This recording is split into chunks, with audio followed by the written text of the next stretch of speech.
So, good morning. Still morning. So, continuing to go through the verses of the 37 practices of Bodhisattvas. Today we have verse 33. And it says, "Reward and respect cause us to quarrel and make hearing, thinking, and meditating decline.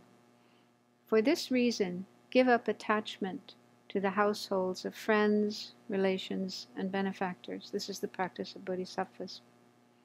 So it's kind of interesting that this verse is coming now. We are preparing for the Katina ceremony tomorrow, which is a connection between benefactors and monastics, because it seems that this verse is mainly directed to monastics, but some of the advice, of course, could apply to lay people as well.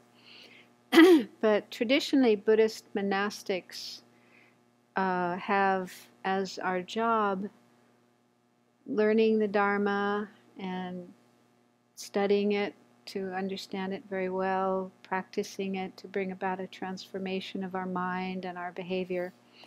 And then, if possible, sharing our understanding with others, either teaching, but not everybody is comfortable doing that. But another way of helping others is if they have problems, they have difficulties, and they just want to come and talk and receive spiritual help, spiritual advice, or just a shoulder to cry on.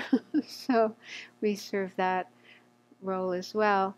And also just acting as an example of what it means to be a Buddhist. You know, how does it look to be a Buddhist and follow the Buddhist path and so on. So that's the primary job for monastics, and because that takes a lot of time, we primarily stay in a monastery or in a retreat center or hermitage and dedicate ourselves to those jobs, and don't go out and get normal jobs, working 9 to 5 or whatever and making a salary. And so then we are reliant on lay people, lay followers of the Buddha, to provide us with material needs, food and clothes and band-aids and, and so on. The offerings are starting to come in already. And yeah, whatever material needs we have. And also lay people help, for example, here in offering service, coming and volunteering, helping with the gardening and clearing the forest and fixing the roof and so on and so forth. So there's this relationship, this connection between the monastics and lay people. They provide us with material needs and other kinds of needs, and then we provide spiritual help, teaching, offering advice, being an example, and so forth. So this relationship can be really wonderful if it works well, but sometimes problems can come up. And what it mentions here, what it's talking about here, is if as monastics we have attachment to, it mentions reward and respect. Reward, I think, means material things, donations, money, food, clothes, and so forth. So if we're attached to those things, and or if we're attached to respect and attention, and maybe becoming famous and well liked and so forth. So if we have such attachments, this can lead to not very nice behavior. It can cause quarrels among the monastic community. For example, if one person maybe gets more offerings or more respect than another one, then that person may be jealous, and out of jealousy they may, pick a fight somehow, or problems can arise, conflicts can arise due to this attachment.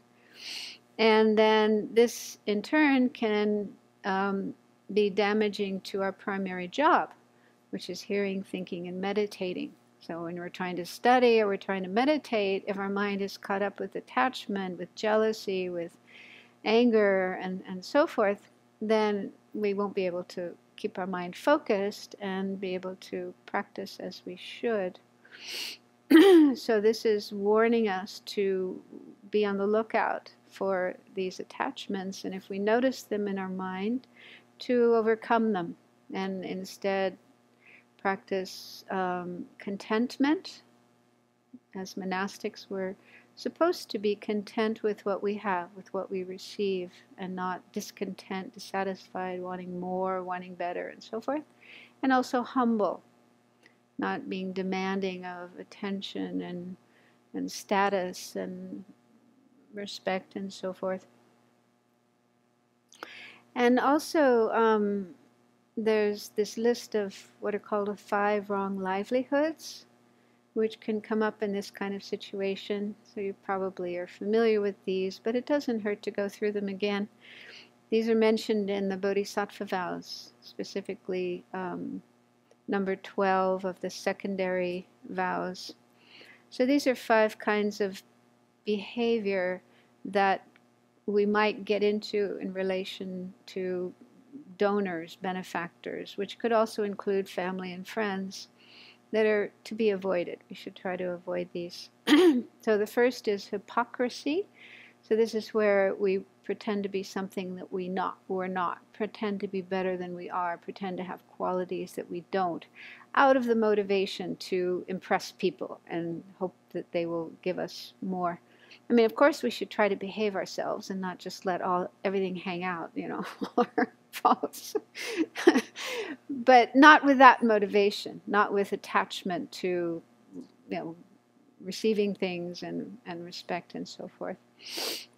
And the second is hinting, and this could come up. For example, we might say to somebody, "Oh, last year you gave me that beautiful sweater, and it was so nice, but it went into the washing machine and now it's kind of destroyed." So hoping that they might give us another one. Or, "Oh, those cookies you brought last month, they were so delicious. They disappeared really fast." So any kind of communication like that coming from this wish that the person will give more of what they gave before. That's hinting. And then flattery would be using sweet words, sweet talking somebody, complimenting them, praising them, hoping that they will like us so much that they will give us things. I was thinking the other day, Venerable Chunyi was talking about smiling and how important it is to smile. And I totally agree with that. But there are different kinds of smiles. His Holiness talks about this. He said there's a genuine smile, which is really coming from warmth and a care and wanting to help others and so on. But there's also, I think he calls it political smile, a political smile where you're kind of, but it's not genuine, and maybe there's some politics involved, hoping to manipulate the person, get the person to do what you want them to do, and so forth. So we should try to have genuine smiles and kindness and sweet words to others, but not coming from this motivation of wanting them to do what we want or give us what we want, and so on. And then the fourth is coercion. This would be using our position or power to get people to do things, forcing people, threatening them, scaring them, or whatever, to get them to give us things. And the fifth is bribery, giving something small with the hopes that they will give something big in return. I mean, of course, it's good to give things, give gifts, thank you gifts, and so forth, but not with that motivation, hoping that, they'll give us more money. So we should try to be aware of these dangers and try to avoid them, because it's actually a bodhisattva vow that we shouldn't receive donations or offerings that were given as a result of these 5 kinds of behavior. And then he concludes the verse by saying, "Give up attachment to the households of friends, relations, and benefactors." So this doesn't mean cutting ourselves off from these people and being unfriendly with them. Not at all. But the attitude of attachment, relating with our friends, our family, benefactors, and so on, with that kind of attitude of hoping that they will give us something, especially if it's selfish, if it's just about me, rather than the whole group. But even on behalf of the whole group, it's best to have genuine altruism and concern and compassion and the wish to benefit them. And then if they give if they make donations and offerings and so forth in return, that's great. But not helping them only so that they will give to us.